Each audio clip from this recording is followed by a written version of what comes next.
Madame, Monsieur, bonjour, bonsoir. Ça dépend de l'heure à laquelle vous nous suivez de partout dans le monde entier.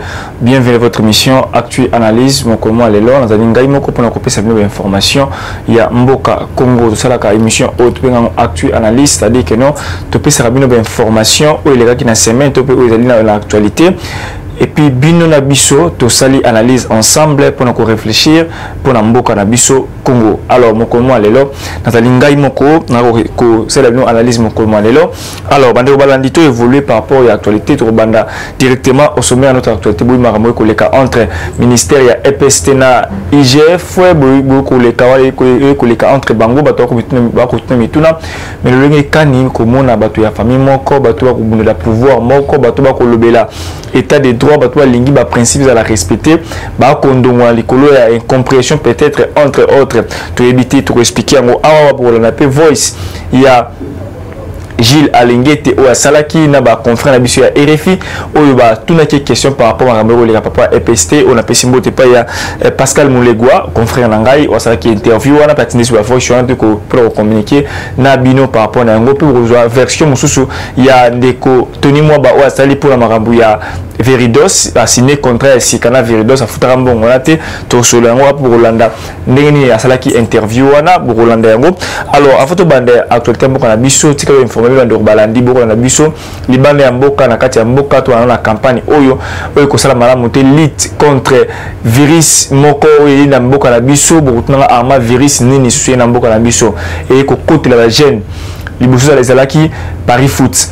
Il y a qui virus moko il y a des gens qui disaient que non ils allaient Kabila tika ina musala na musala pesi ba jeune il allait Paris Foot jeune ko betara Paris Foot wa mbongo mais lelo yo ba jeune ba diminuer na Paris Foot ba comme na ko droguer ko se droguer donc virus mo ba be côté ba jeune to le banana virus en auto éviter mais virus wana e ma be kombo na yango bombe retourne ngai bombe oui bombe bande balandi bombe ezali kisime ezali drogue moko oyo ba Congo ba ko mela yango na tenga le texte il y a bombe d'où provient bombe bombe ezali drogue moko elle est fabriquée na base ya poussière noire qu'on trouve dans les tuyaux d'échappement à véhicule. Donc moi mutuka tuyau d'échappement à véhicule et la poussière noire en faisant un léger mélange avec un apéritif qu'on appelle nitriline. Donc azui nitriline azui poussière wana ou tuyau d'échappement à sangisi yango a niki yango sika moko bande balandi abandi ko se droguer na yango kwiti moko zo pesa na bombe wana donc okondima te so kwiti yango ebeza ndenge ni bato ba ko lala ya ko telema donc moi appelle jeune ndeti ngana so l'émission boye buda ko ba ko lala pena mo lala mais ce que zo lala wana okoya te donc là les gens qui ta bou on se retrouve télémé donc il y a des vidéos presque partout que les canaux au ba jeunes congolais bato boko na biso libane ya mboka na kati ya mboka s'il vous plaît disons non la drogue donc il y a malamu te to ba non la drogue il bombe et ali ah donc bombe ali bombe et là il y a retardement pour la jeune congolaise donc la jeune boutika eloko bombe ali malamu te et ali malamu te donc molécule ouais dans la nature d'échauffement ba ko tout ba bimisi yango ba niki yango ba nitriline da ba to mela nitriline boyebi o benga msobenga ba C4 et autres. Monsieur Mélaron pour la mêler à Mounene, Monsieur Mélaron pour la petit et autres, et ce que je mêler aux yeux, au inhalé en haut. Si on inhalé en haut, pongé aux autres l'anzela, autant pour pongé aux yeux l'anzela et kungu l'anzela. Donc là, la peine à côté les mains. Donc la chaîne est belée, dans la commune à Roboy, autant que combo à commune pour la noter à moi situé commune à Bisso, dans une considération de Bisso Mélanie, Tomélara Bombé. Non, mais ça presque partout dans Kinshasa et les Lolo, la commune presque belée. Ba jeune bon se figé na makambo tali bombe donc ezali malamu te bande balandi ba jeune botika eloko auto benga kombo ya bombe ngai Armand Mombile na ko interpeller bino boli bande ya mboka bwana kati ya mboka awa na Kinshasa surtout ba Kinois na Lubumbashi na Goma pe sisuye makasi kuna na Goma kuna na Lubumbashi pe makasi botika eloko ba bengi kombo bombe ezali malamu te ba jeune Kinois ba jeune nyonso ya mboka Congo botika bombe la bombe te soko lingo tia kwiti na préfère ata ko mwa kwiti ya gene ke ya bombe kwiti ya gene kwiti o pesa mwa pizza ko lia susu lia bien mais kwiti ya bombe yali malamu te oza ko s'endormir donc o inale yango drogue o s'endormir et même la pungi donc écoute la distraction aller pas seulement réfléchir nini okosala pour la mboka Congo nini okosala pour ko éviter de la veille que mboka surtout oteka yango to la concentrer totalement la liste likolo ya lisu pour au karabami bino so mboka Congo mais bino boko sala makambo na ndenge oyo e kotala la bino alors bando balandi to ko di kambo oyo ya EPST moto ekopelaka na EPST na ndeko IGF ndeko IGF alingete ba interviewa qui ba interviewer et pas ba ndeko na biso ya RFI ba interviewer pour na tunaye par rapport à makambo Italie dossier ya Veridos IGF azaki clair na maloba na ye ba ndeko na ko luka yango awa azaki clair na maloba na ye alobi ke makambo yo oba koloba ya Veridos eza ngo kaka échappement boyo kana no voice ya IGF ndenge nini alobaki na appel ou abengi pour la dossier ya Veridos. Ce n'est pas mon problème. Veridos, ce n'est pas moi. Et si l'État a payé Veridos, il faudra que lui, le ministre de l'EPST et le ministre des Finances qui a payé, qui se pose des questions. D'ailleurs, il faut lui poser la question qu'il y ait l'information que Veridos a été payé, qu'il puisse faire le suivi des cartes biométriques. Ça, ce n'est pas mon problème. Veridos, c'est une forme de distraction, de mauvais goût. Pour moi, c'est le problème des 31 milliards de francs congolais. On doit respecter la procédure parce que le contrôle s'impose à tous. Tout d'abord, Voilà. Bolandi Gilles Alingete. Dossier à Veridos à l'INN. Veridos, on est l'entreprise qui peut sa carte biométrique. La 6e, biso ta école primaire, et école primaire aussi 6e primaire. On a copié sa biso ba carte d'élève Isalaka. Ba carte il y a ba carton hein. Tu as un carte d'élève à carton chez photo passeport on a eu ba grade ba le caché. Le cours c'est examen.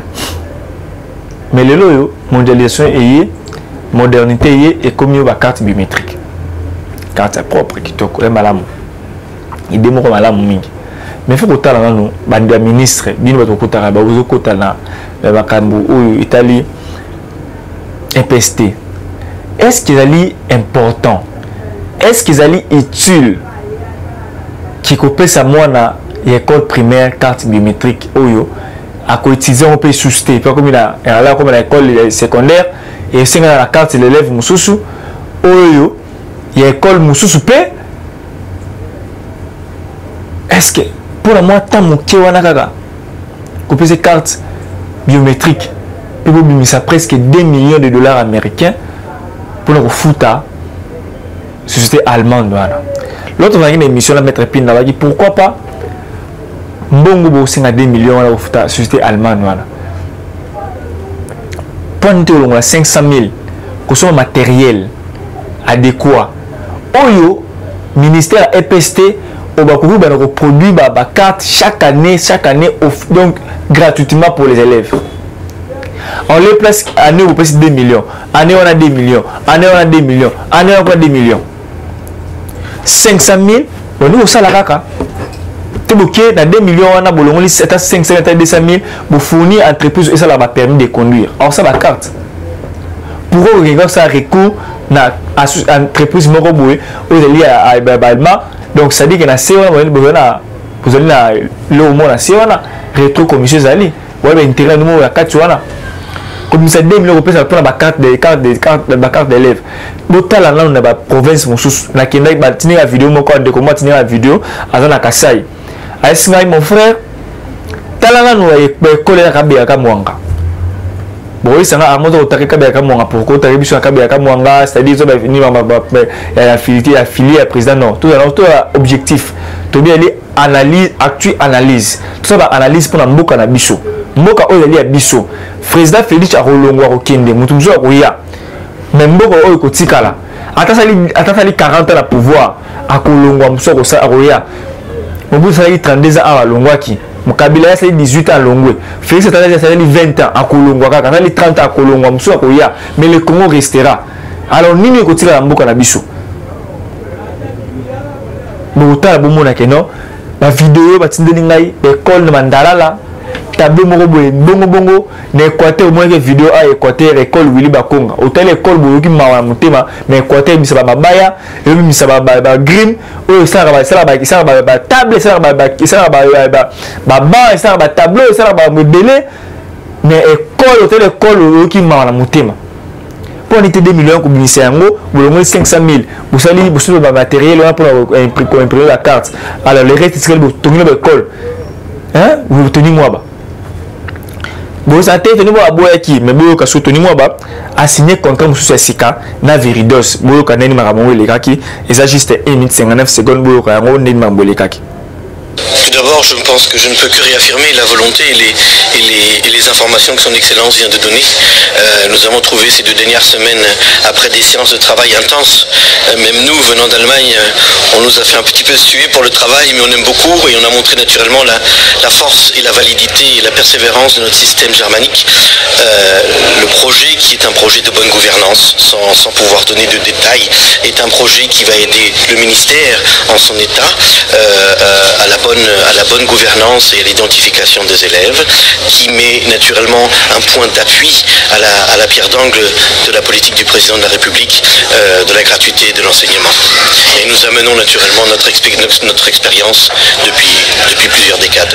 L'innovation pour le pays, c'est que vous saurez exactement quel est le nombre d'élèves qu'il y a, quels sont exactement les budgets à prévoir, ce qui naturellement aide un pays à prévoir et à bien monitorer son développement économique. Et ça part aussi des enfants, comme nous le faisons chez nous.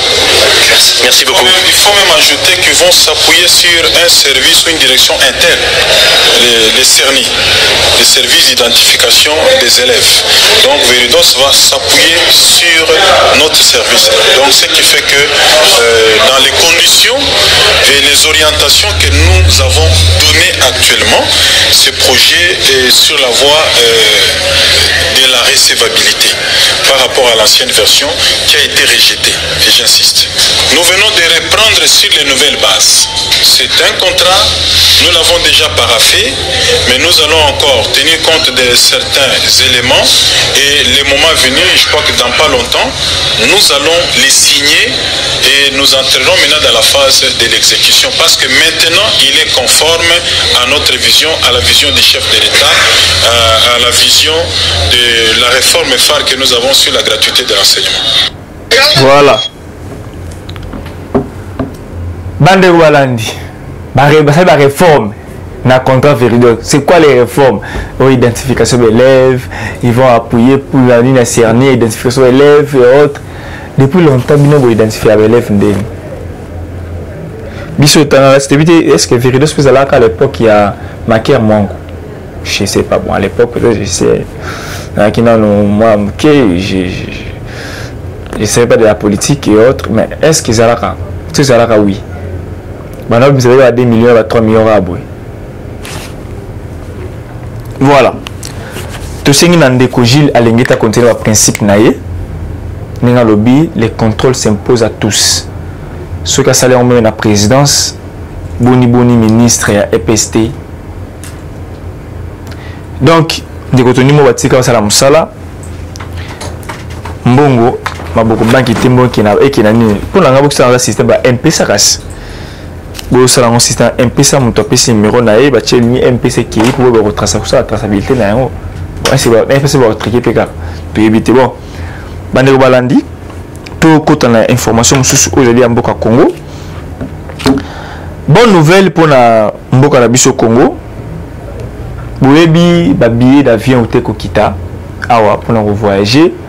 C'est qui kuna sala ki banalise na yo wana sala ka souvent pour le loba que non population betabele va voyager raté ata ko kizisi et a bénéfice pour la groupe les gens qui na voyager ka pour que na moisque moté ça sert à quoi qui veut les choses qui est intéressant ou vous avez une entreprise et autres. Mais je vous annonce la bonne nouvelle. Billet d'avion la CAA Kaka Pamba a divulgué information lelo abi CA faisait des vols avec 40% de taux d'occupation. Aujourd'hui, il passe à 83%. Est-ce que vous bien? En termes de recettes, il passe de 34 000 $ par vol à 41 300 $, soit augmentation, il y a 7 300 $ par vol. Et les consommateurs sont satisfaits, les transporteurs aériens se trouvent aussi. Donc, et permettre na makambo ya commerce que non, moto batumiso akina bande kotinda la wepa bato akende, zoka nini kende, osombelanga oyelanga yito kana osala kaka. Mais le somme de la capacité, la possibilité mo pa kende yemoko, à voyager payer moko, à matériel avion payer moko. Donc, c'est à annoncer d'ailleurs que non, combien a gagné déjà na vol moko kaka oyo depuis qu'ici billet.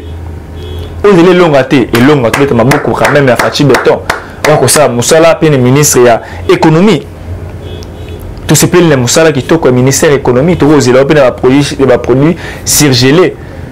Oh bah tout monsieur va non arma beaucoup de va produit surgelé té faut population atelier bio tout dans la fleuve comme Zali tout dans la biloko la lac Tanganyika tout dans la lac Albert tout dans la lac sur lac Edouard tout dans la Maïdombe tout dans la place où va mbisi belé.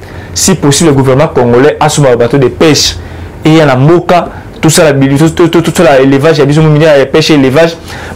Sur la ministre de l'économie, pas sur la ministre du budget et finance, pas sur bateau de pêche. Tout ça, il y a besoin de tout se faire face. Na ba indo pakistanais oyo na ba indien oyo na ba libanais oyo rotation ba police gelé ba mbisi Thompson ça là 1 mois 2 mois na ba chango ba conservateur na c'est frigo. Oh, ils ont la vitamine à mon côté, mais Congolais trop lien on va pour la passe. Surtout sur un bateau de pêche et que permettre aux Congolais aller quitter quoi aller bio. Parce que bio c'est malade, même malouché malouko au moins les boki ambis. Tellement 10 000, 15 000, moi les boki ambis sur les ambis qui vous, on sentit que non ambis sur la lieu yo.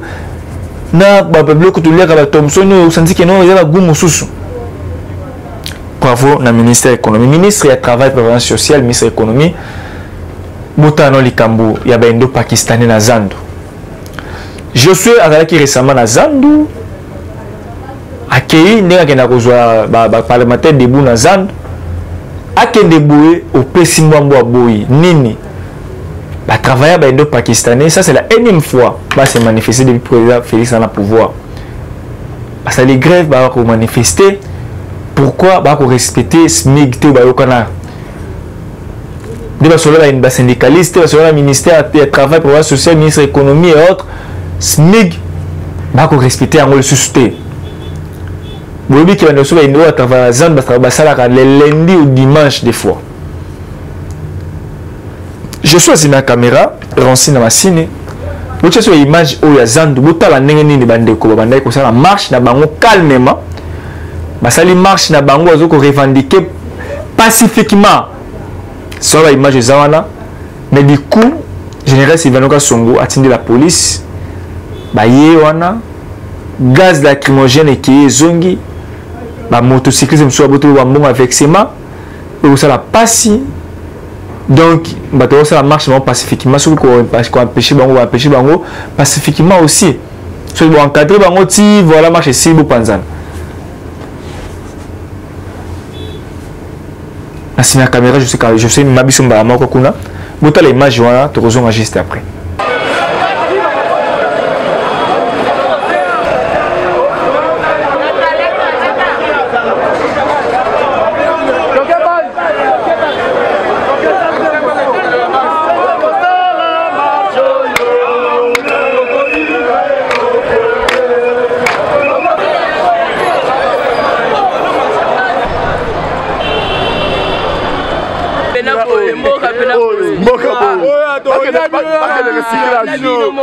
Filmer bagage dans la mona pour tout ça déclaration. Nous tout dans centre-ville en plus. Tout ça des eaux de terre. Faut voir baka. Toi va congolais, toi déclarer voilà pas ça bande kona biso. Hein? Souci ni yo yo kana ndekona. Et ba magre côté. Ba do na biso ba biso. Ba zo ba muto habité. Kaso mozo ko kama kamuté démissionner tika mboka. Biso do lingi bo était toi de droit. Au tribunal politique, on a kuluna. Et ça,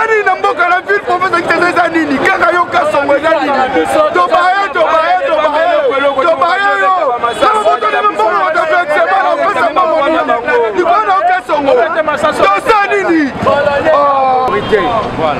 parler oyo basignaki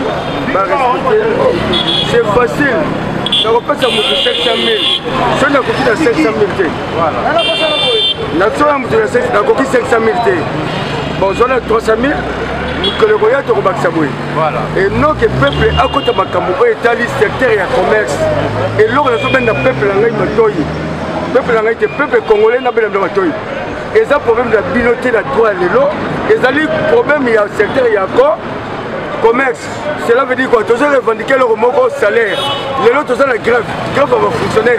Comment on va secteur commerce va comment mais comment le problème il y a secteur commerce et combien il y a non, moi je n'aime pas ça. Tu as un et ça problème il y a mboka. Tu as vu que mboka est marché ma paix.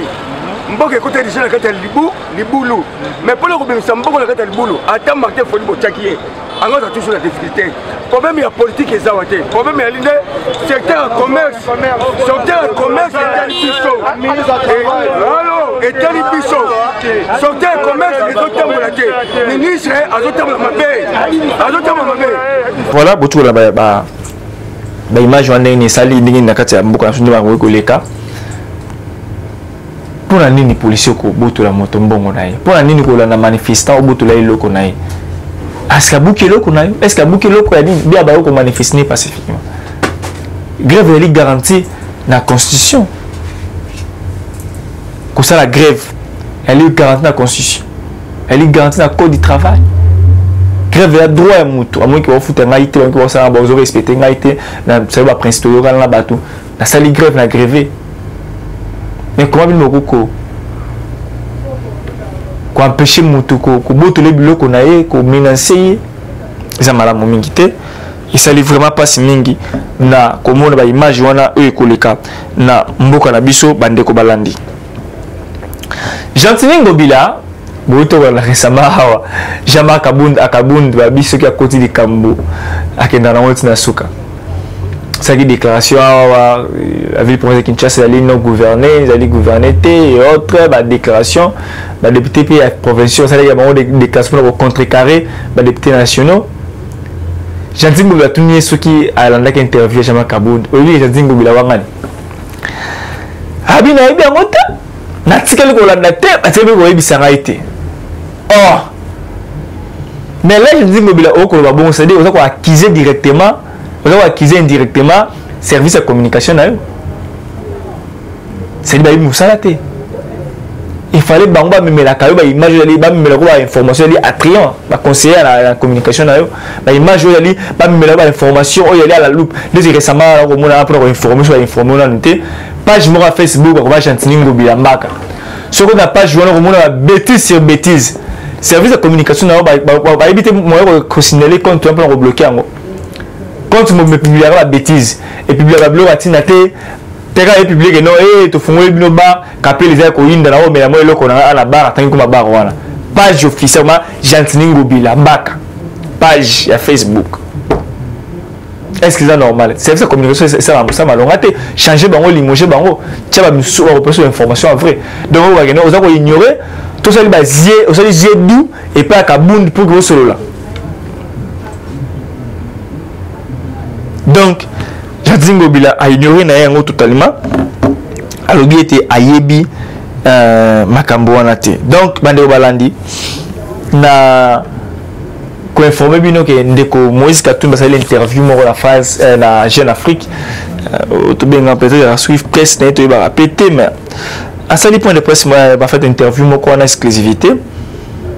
Oh la catégorie par ils vont quitter l'Union sacrée. Au cas où loi Noël Tchani est l'équipe. Na Zambie, avant de la candidat président, il faut des pères et des mères. Arrière, il faut de la nationalité zambienne. Nangambo, na Zambie. Hein? Parce que là, quand tu verrouilles en gros.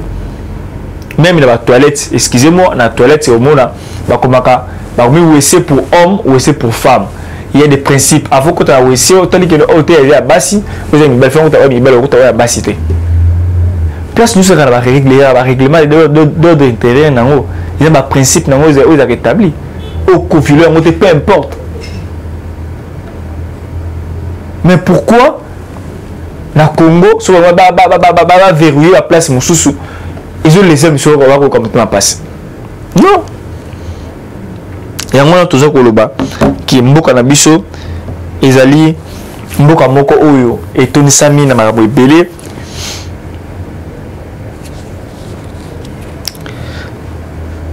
RDC mboka oyo il faut que tout longola ba Monisco ba kosala le roté na mboko. Monisco a kosala rien.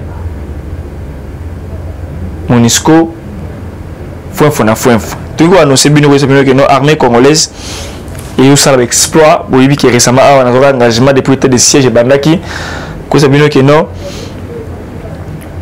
na on observer information sur les plans et la positivité à l'armée congolaise. So va communiquer biso to communiquer bino, ba communiquer biso to communiquer bino. Chaque fois on sala yango biso to continuer toujours ko communiquer bino. Armée congolaise to boma récemment a Rumi et Boumi, c'est-à-dire hier ba bomaki 8 ADF nalu na ville ya Boga kuna na Ituri ba ko sala yango ba Boumi ba trakaki susu babotolaki 8 villages armés na otanga yango voilà donc armée congolaise et osala musala yango toujours malamu mingi. Alors Kabuya na Kikaya Bin Karoubi Kabuya répondre Kikaya Bin Karoubi on a clandestinité politique selon lui Kikaya Bin Karoubi na clandestinité politique na kimi oppression puis dictature ya Kabila na osala exilé politique. Je vais m'arranger comment commettre fin na dictature ya Félix Tshisekedi.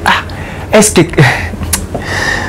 quittez la sorcellerie s'il vous plaît Bandoki il faut quitter la sorcellerie. Est-ce que beaucoup de la dictature Mboka Onga Sabino à l'époque pose la caméra na yo au quitter la Zando au filmer Zando so ba comment pas 8 services attends 9 on a nani boy on a quoi nga pe ba appareil non est au kende na biso de yibu ba kanjo atindo pe na IP crime na Zando obliga alimenter au tu caméra na alimenter au kangayo. Mais le nom de la presse, dans la liberté d'expression, je peux critiquer les chefs de l'État de A à Z. Il y aura personne qui peut m'interpeller, il y aura personne au Rolanda, il n'y aura pas de menaces. Mais quand même, il y aura des gens qui vont peut-être commenter les mal, ils vont m'attaquer peut-être et autres. Et là, c'est normal, les fous du roi existent toujours. Mais à Rolanda, quand on a eu à l'époque, il y a un régime à 18 ans, les deux ont ressuscité. Mais là, Banabi Kimbin Kabou Kolobakeno, na Kimi na exilé politique, na Kimi que la dictature avait fait Tshisekedi. On a essayé de monter Kolobelo, ou créer le mot Papé Sayo, ni ya Keno Lali, et l'identité exilé politique, et aussi Mbaté, et d'aller au Belo, Koutana Yo. Tout ça que vous voulez par rapport à moi, votre chité, la dernière actualité à Mboka Nabiso, ou Ekolekala Mboka, tout ça toujours na Katia, pour informer Bino. Ndeko Landi. Alors, les députés catholiques soutiennent Ndeko Ambongo. Pour nos propos naïe, attaquer, députés Basangani, nous les députés des catholiques. Pourquoi Moussala, il y a des députés, tu voudras bien Moussala, mais qui vont m'ayangoana. Pourquoi nous la récupération politique toujours? La députée va toujours la distraction. On va d'abord réfléchir. Le Tchani, tu vas demander wapi, tu vas bonsa wapi. Mais bien nous on va concerter. Nous les députés, il y a des catholiques. Les gens élus, c'est les fidèles catholiques qui vont voter kayo. Les députés, élus députés, t'as une combo n'est pas nanga. Et c'est là que les fidèles catholiques doivent voter. Est-ce que d'abord, il y a des gens qui attaquent l'église catholique? Non. Peut-être qu'on va attaquer Ambongo parce que la personne Ambongo et non des cardinals Ambongo. Peut-être la personne Ambongo peut être l'attaquer par rapport à propos contre les chefs de l'État en pleine messe, il y a plein de lignes de déclaration politique. Mais Bill va récupérer en gros député. Ces pays, Seigneur, doivent nous soutenir. Dernier sujet, tout ce que ça a émission sur mon Lelo, Actu Analyse. Modero Simba, ministre, il y a tourisme. Il y a annoncé qui biso pour observer que non à Kobotola. Motonio surtout. Oyo Aïba Nyama ya Zoé Kinshasa. A déplacer yango, a tia yango na wapi sur place nini. Bako récupérer yango nyonso. Déjà construction il y a Zoé Kinshasa et Bandi, c'est-à-dire bah fait pas construction mais rénovation ou réhabilitation ici Bandi modéré Simba Zui Mbongo a outil partenariat a lancé slogan de Rwanda la ça y est visite Rwanda, il a lancé ailleurs nouvelle destination la RDC. Nouvelle destination, c'est le Congo. Nouvelle destination, c'est la RDC. Donc, destination à Sikali Congo.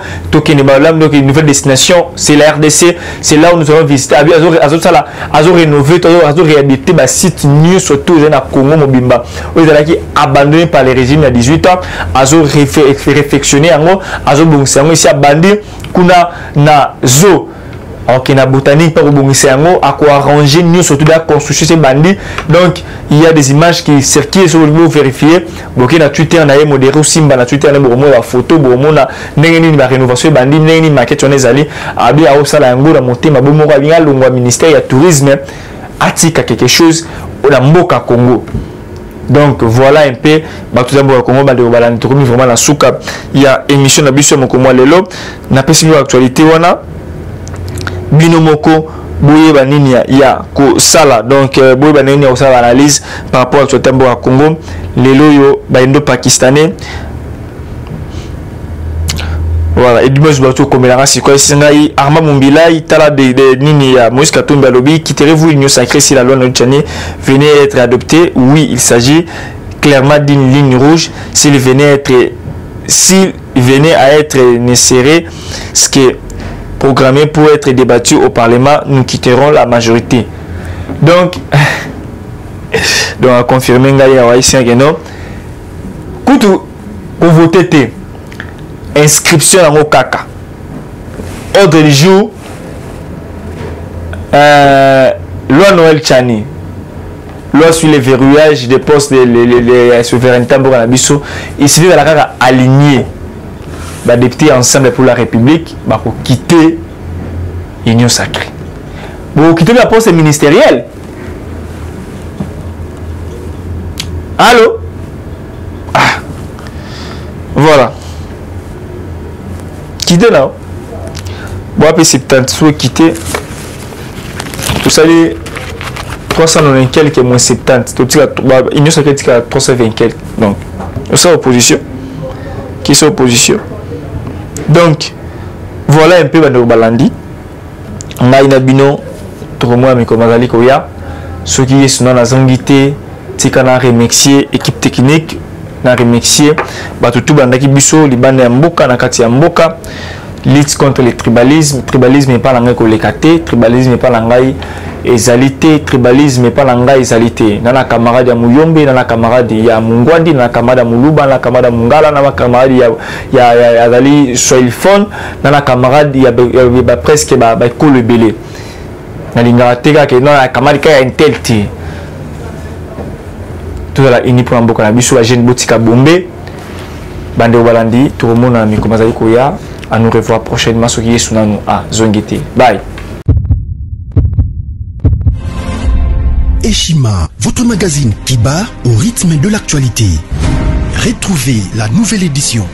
Exclusivité, Barnabé Mwakadi, les recordmen des chiffres. Jamais la forte mobilisation des recettes et les performances de la Direction Générale des Impôts n'ont défrayé la chronique comme c'est le cas maintenant. Des exploits jamais réalisés sont atteints depuis la nomination du nouveau directeur général Barnabé Mwakadi Mwamba. Classé meilleur élève par l'inspection générale des finances en mobilisant 1100 milliards de francs congolais pour le mois d'avril, le directeur général Barnabé Mwakadi a sorti les grands jeux en mettant en pratique ses 27 ans de carrière au sein de la 2GI. Il connaît les secrets des chiffres. En un an, plusieurs avancées sont réalisées. La traçabilité de recettes grâce à la numérisation et la digitalisation de la procédure des déclarations et paiements d'impôts, l'amélioration, les renforcements de capacités humaines et institutionnelles, la lutte contre la fraude fiscale, Le directeur général de la DGI, Barnabé Mwakadi Mwamba, veut répondre au mieux à la vision du chef de l'État Félix Tshisekedi grâce à une gestion orthodoxe. Focus, José Mpanda, blanc comme neige. Interpellé par l'Assemblée nationale, le ministre de la Recherche scientifique et innovation technologique a réussi à démontrer le réel problème de l'observatoire volcanique de Goma, mais également la nécessité pour l'exécutif et l'autorité budgétaire d'accorder à la recherche scientifique la place qu'elle mérite sur le plan budgétaire. Parité de Joseph Kasavubu à Félix Tshisekedi, les premières dames et les rôles prépondérants. Nation, Bukanga Lonzo, quelle suite après les refus de la levée d'immunité du Sénat? Enquête, l'Office congolais des contrôles se perd dans sa mission. Et Chima revient sur l'histoire des leaders africains assassinés. Les forces et faiblesses de la RDC dans ses relations internationales. Culture, rituels et coutumes des Bashi. Retrouvez l'intégralité du magazine Eshima dans les kiosques. Eshima Magazine, un nouveau standard d'information.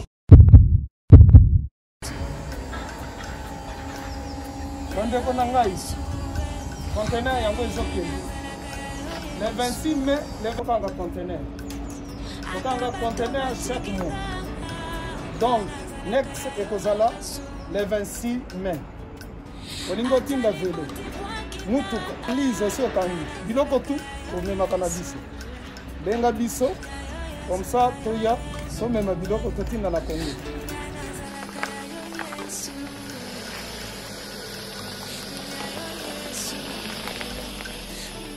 Bandeko kari yango oyo touti kozongo ezokende Kinshasa. Ozana mutuka pesa biso ezokende. Merci. Le 26 mai, mosusu okwende. Il y a 2021 otozana ngo. Donc tosala ka chaque mois. Oza besoin na carton benga biso. Biso munene yango. Moyenne yango. Boko mo. O moyenne. Yango oyo. Na carton na biso ya muke. Dans 3 dimensions. Onyo solingo tinda benga biso tozozwa ba vélo, tozozwa ba valise, mituka tozozwa. Donc eloko tout tozomema na Kinshasa. Merci beaucoup. Mutuka, vélo, salon, biloko andako, biloko tout tozomema. Donc vous hésitez que benga biso tozala na pona ko